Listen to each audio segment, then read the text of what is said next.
అందరికీ జేబీ. ఈరోజు మీ ముందు రావడానికి గల కారణం ఏంటంటే రఘురామకృష్ణరాజు గారు. రఘురామకృష్ణరాజు గారు బాబాసాహెబ్ అంబేద్కర్ ఫ్లెక్సీంచడం ద్వారా ఆయన మరి ఒక దుర్మార్గమైన చర్యకి ఒడిగట్టడం జరిగింది. అక్కడ పరిస్థితులు చూసినట్లయితే ఆ పరిస్థితులన్నీ కూడా వివాదాన్ని సృష్టించే పరిస్థితులు కాదు, కానీ వివాదాన్ని సృష్టించాలని ప్రయత్నం చేశారు. అది జనసేన కార్యకర్తలతో కలిసి చేసిన ప్రయత్నం. నేనేమంటున్నానంటే ఇది మన కోణంలో మనం ఆలోచించాలి. మనం ఎప్పుడు కూడా మన కోణంలో మనం ఆలోచించాం.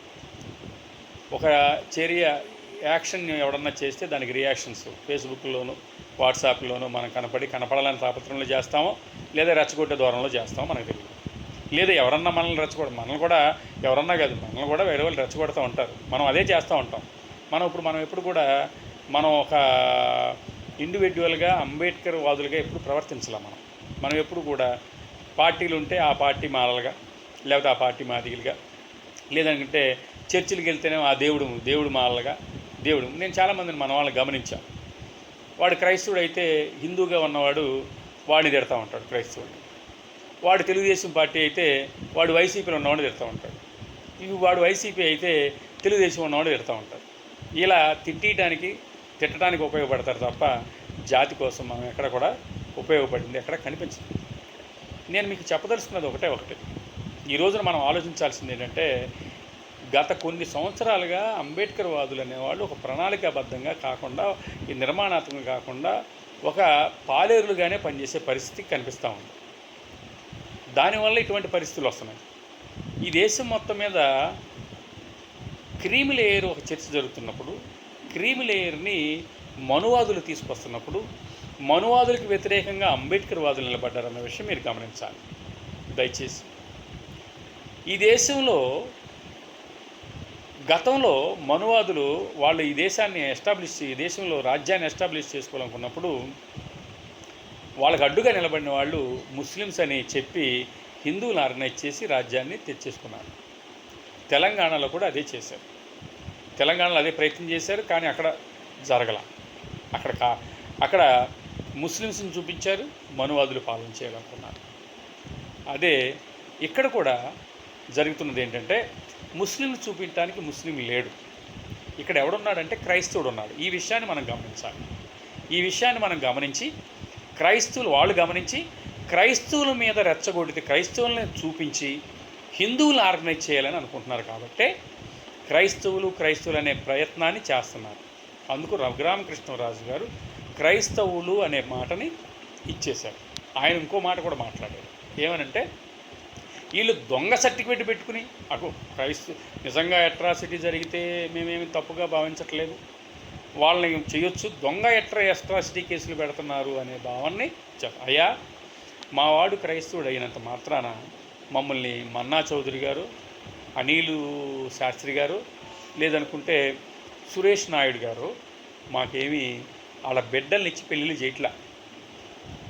వాళ్ళు మతాన్ని మార్చుకున్నంత మాత్రాన, మతాన్ని అనుసరిస్తున్నట్టు మాత్రాన, మారటం వేరు, అనుసరించడం వేరు. మేము ఏ మతాన్నైనా అనుసరించవచ్చు. రాజ్యాంగ ప్రకారం మారితే బీసీసీ వేస్తారు.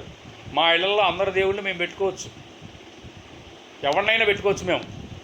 నాకైతే బాబాసాహెబ్ అంబేద్కర్ మాత్రమే దేవుడు. మా వాళ్ళు పెట్టుకుంటారు, అందరి ఫోటోలు పెట్టుకోనండి. ఈ జీసస్ని పెట్టుకుంటారు, ఇంకోటి పెట్టుకుంటారు, ఎన్నైనా పెట్టుకోవచ్చు, ప్రాబ్లమేలే. కానీ మారితే మాత్రం ప్రాబ్లం. మేము మారలా. సరే, మేము చచ్చిపోయినప్పుడు మా శ్మశానాల్లో నచ్చిన దోమ పెట్టుకుంటాం. అలాంటి మాత్రం మేము మారినట్టే నువ్వు ఎలా చెప్తావు? మాకు సర్టిఫికేట్ ఎవడిచ్చాడు? మతాన్ని మార్చుకున్నట్టు సర్టిఫికేట్ తీసుకున్నవాడు ఆల్రెడీ డిక్లేర్ చేస్తాడు. దయచేసి మాలో విభజించే కుట్రలు మాత్రం చెయ్యొద్దు. మాలల్ని, దళితుల్ని, అలాగే దళితుల్లో నుంచి దళిత క్రైస్తవుల్ని వేరు చేసే కుట్రని చేయకండి. అది చేసినా మేము అర్థం చేసుకునేంత దౌర్భాగ్య స్థితిలో లేవు రఘురామకృష్ణరాజు గారు. మీకు అంబేద్కర్ అంటే గౌరవం ఉందని మాట్లాడారు. అంబేద్కర్ అంటే గౌరవం ఉన్నప్పుడు అంబేద్కర్ ఇచ్చిన రాజ్యాంగం అంటే గౌరవం లేదా మీకు? అలా గౌరవం ఉన్నప్పుడు మీరు రాజ్యాంగాన్ని కాపాడే వ్యక్తిగా మీరు ఎందుకు ఒక రౌడీలాగా, గోండాలాగా ఎందుకు ఫ్లెక్సీ ఇచ్చారు? అంటే అక్కడ మీ తప్పు కాదు, మీరు ఒక టూల్. మిమ్మల్ని మా వాళ్ళే హీరో చేశారు. మీరు చేయట్లా, మీ చేత మాట్లాడిస్తున్నారు. మా వాళ్ళు కూడా టూల్గా ప్రయత్నం చేసి మీరు హీరో అయ్యారు. ఇప్పుడు ఈరోజు నేనేమంటున్నానంటే, మన వాళ్ళు ఒక టూల్గా ఉన్నంత కాలం, వైసీపీ గవర్నమెంట్ ఉన్నప్పుడు మన వాళ్ళు టూల్గా ఉన్నారు.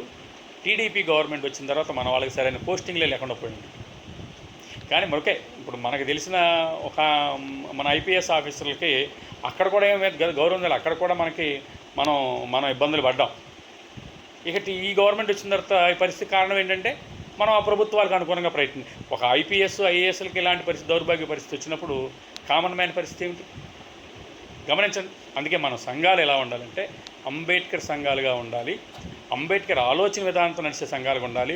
మన జాతి కోసం పనిచేసే సంఘాలు అయి ఉండాలి తప్ప మన కోసం, మన అవసరాల కోసం సంఘాలు ఉండకూడదు. ఒకటి. రెండు, మన అవసరాలు తీర్చుకోవడం కోసం పార్టీలకు కొమ్ము కాసే సంఘాలుగా ఉండకూడదు. ఈ విషయాన్ని మీరు గమనించాలి. ఇటువంటి జాగ్రత్తల్ని మనం ప్రణాళికాబద్ధంగా తీసుకోవాలి.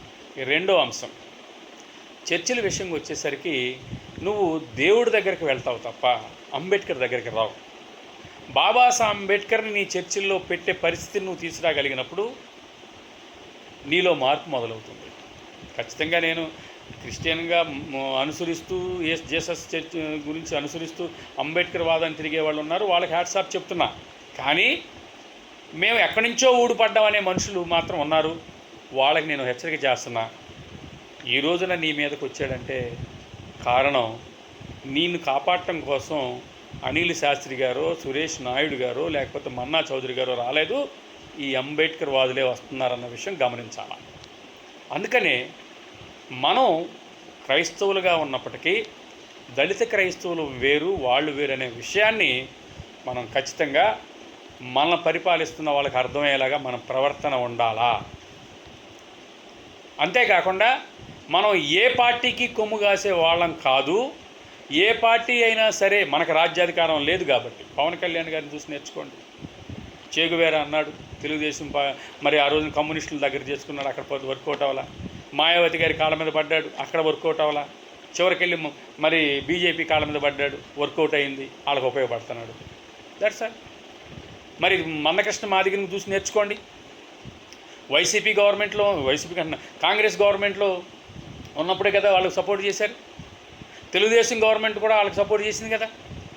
మరి జగన్మోహన్ రెడ్డి గారు లెటర్ ఇవ్వలేదా వాళ్ళకి? ఎంపీగా ఉన్నప్పుడు వర్గీకరణ చేసుకోవచ్చని ఇచ్చారా లేదా? సరే, వర్గీకరణ అవసరం వచ్చినప్పుడు మరి మాలల భుజాన్ని వేసుకున్నటువంటి వైసీపీ గవర్నమెంట్ నుంచి కానీ వర్గీకరణ వ్యతిరేకంగా ఒక కేసు వేసారా? వేయలేదు కదా. గమనించండి ఒకసారి. నేనేమంటున్నానంటే, ఆ ప్రభుత్వం ఉన్నప్పుడే కదా కోనసీమ మీద దాడి జరిగింది. కోనసీమ మీద ఎందుకు దాడి జరిగిందో మీకు అర్థమైతే, అంబేద్కర్ వాదులు మనువాదులకి మధ్య జరిగిన ఫైట్ వల్ల కోనసీమలో దాడి జరిగిందని విషయం మీకు అర్థం కావాలి. ఈ రోజుల మనువాదుల టార్గెట్ క్రైస్తవులు కాదు మిత్రులారా. మనువాదానికి అడ్డంగా నిలబడింది అంబేద్కర్ వాదులు. అంబేద్కర్ వాదులను టార్గెట్ చేస్తే తప్ప ఈ రోజుల్లో చంద్రశేఖర్ ఆజాద్, రావణ కానీ, మాయావతి కానీ వాళ్ళందరూ దేశం మొత్తం మీద అడ్డంగా నిలబడ్డారు. ఆంధ్రాలో మనం మొదలెట్టాం క్రీములేరికి వ్యతిరేకంగా, వర్గీకరణ వ్యతిరేకంగా మల్ల రాజ్యాన్ని స్థాపిస్తాలని మనం మొదలెట్టిన తర్వాత చైతన్యం వచ్చింది. ఆ చైతన్యం తర్వాత ఈ రోజున ఎక్కడికక్కడ మీటింగ్లు అవుతున్నాయి. దారి మళ్లించే కార్యక్రమం జరుగుతుంది మిత్రులారు, గమనించండి. వాడి యాక్షన్స్కి రియాక్షన్ చేయొద్దు. నేను ఒకటే విజ్ఞప్తి చేయాలనుకుంటున్నా. మీరు పార్టీల నుంచి బయటికి రండి, మీరు చర్చిల నుంచి బయటికి రండి. చెప్పండి, మేమంతా దళితులందరం ఒకటే, మాలలందరం ఒకటే, మేము ఏ పార్టీకి సంబంధించిన వాళ్ళు కాదు. మనం కేరళలో ఎటువంటి అంటరాంతనం ఉందో ఇక్కడ అటువంటి పరిస్థితి ఉంది. మాకెవరైతే న్యాయం చేస్తాడో, మాకెవరైతే మంచి చేస్తాడో వాళ్ళందరూ మా వాళ్ళే అనే విషయాన్ని మొదటగా చెప్పాలి. రెండు, మన రాజ్యాన్ని మనం స్థాపించకుండా మనం కూడా మాదిగల వలె, కాపుల వలె ఆర్గనైజ్ కాకుండా నీ మీద దాడులు జరుగుతూనే ఉంటాయి. నువ్వు ఏ పార్టీ కొమ్ము కాసినా సరే, అనంతబాబు విషయం ఘటన వైసీపీ గవర్నమెంట్లో కదా జరిగింది. ఆలోచించండి ఒకసారి. మరి వైసీపీ గవర్నమెంట్లో మరి మన పథకాలన్నీ రిమూవ్ చేయలేదా? మరి కారంచేడు ఘటన చౌదరీస్ వల్ల కాదా జరిగింది మాదిగల్ని? చుండూరు ఘటన రెడ్డిస్ వల్ల కాదా జరిగింది? మరి ఎక్కడ పడితే అక్కడ ఫ్లెక్సీలు చింపేస్తున్న కాపులు కదా జరుగుతుంది. ఈ దేశంలో కుల వ్యవస్థ ఉన్నంతకాలం ఆధిపత్య కులంగా ఉన్నవాళ్ళు తన కింద కులాన్ని తొక్కేస్తాడు. అంటరాని కులాలన్న వాళ్ళందరూ కలిసికట్టుగా అంబేద్కర్ వాదం వైపు నడుస్తున్నప్పుడు వాళ్ళందరూ కలిసికట్టుగా నేను టీడీపీ మాలని, వైసీపీ మాలని, బీజేపీ మాలని అంటే కుదరదు. నువ్వు ఏ మాలైనా సరే, నిన్ను చంపినప్పుడు కానీ, నిన్ను కొట్టినప్పుడు కానీ, నిన్ను తిట్టినప్పుడు కానీ ఎవడైనా ఆ పార్టీకి సంబంధించిన వాడు నీ దగ్గరికి వచ్చాడా? నీ గురించి మాట్లాడా? నీకు సపోర్టుగా నేను ఆడి మీద అట్రాసిటీ కేసు పెడతానని మీకు మాట్లాడా? మరి ఈ రోజున రఘురామకృష్ణరాజు చర్య జరిగితే, నేను మొన్న బాబాసాహెబ్ అంబేద్కర్ విగ్రహం దగ్గర విజయవాడలో విగ్రహాన్ని ఇచ్చేశారు కదా, అక్కడ విగ్రహం దగ్గర మరి జగన్మోహన్ రెడ్డి గారి పేరు తీసిన వెంటనే వైసీపీ మాలందరూ బయలుదేరి అది పెద్ద ఘటనలాగా చేశారే. మరి ఈ రోజున మరి అక్కడ ఫ్లెక్సీ తిరుగుతున్నప్పుడు ఈ వైసీపీలో ఉన్నటువంటి నాయకులందరూ ఏం చేస్తున్నారు అని అడుగుతున్నా మిమ్మల్ని. అంటే వాళ్ళ పార్టీలకు అనుకూలంగా ప్రవర్తిస్తున్నారు మిత్రులు. అందుకనే మాలలు, దళితులు పార్టీలకు అనుకూలంగా ఆర్గనైజ్ కావాలా, మతాలకు అనుకూలంగా ఆర్గనైజ్ కావాలా. ఈ రోజున మాల కమ్యూనిటీ డేంజర్లో ఉంది. కాబట్టి రెచ్చగొట్టే ధోరణిలో ప్రవర్తించడం కాకుండా ఒక ప్రణాళికాబద్ధంగా మన రాజ్యాన్ని నిర్మించడం కోసం, మల్ల రాజ్యాన్ని నిర్మించకపోతే, మాలలందరూ ఏకం కాకపోతే ఇటువంటి పరిస్థితులు, ఇటువంటి ఫ్లెక్సీలు తిరుగుతూనే ఉంటాయి. కారంచేడు ఘటనలు మళ్ళీ జరుగుతూనే ఉంటాయి. చుండూరు ఘటనలు మళ్ళీ జరుగుతూనే ఉంటాయి. మళ్ళా వెధవలుగా, పనికిమాలను సన్నాసులుగా మనం ఇలాగా ఫేస్బుక్లో, వాట్సాప్లో చించుకుంటూనే ఉంటాం. దీని నుంచి మనం అడ్డుకోవాలంటే మల్ల యోధులందరూ బయలుదేరాలా, మల్ల రాజ్య స్థాపన కోసం బయలుదేరాలా. అందుకోసం మనం ప్రయత్నం చేయాలి తప్ప, మాలలందరూ యునైట్ అవ్వాలి తప్ప మాలల మీద మాలల కుట్రలు చేసుకోవటం కాదు. వాడిని రానీయకండి, వాడు నేను వస్తాను నీ దగ్గరికి అని చెప్తాం కాదు. అర్థమైందా? వాడి మీదకి వాడు వస్తే వాడితో నేను కలిసి పని చేయను, నేను వీడితో కలిసి పని చేయను అంటాం కాదు. సిగ్గుండాలి మీ అందరికీ. ఎన్నాళ్ళ జాతిని మోసం చేస్తారు. అందరూ కలిసి రండి. రాకపోతే నిజాయితీ కలిగిన మాలలతో ఒక సంఘం త్వరలో వస్తుంది. అది జాతిని నిలబెడద్దని తెలియజేస్తూ జై భీమ్ తెలియజేస్తున్నాను.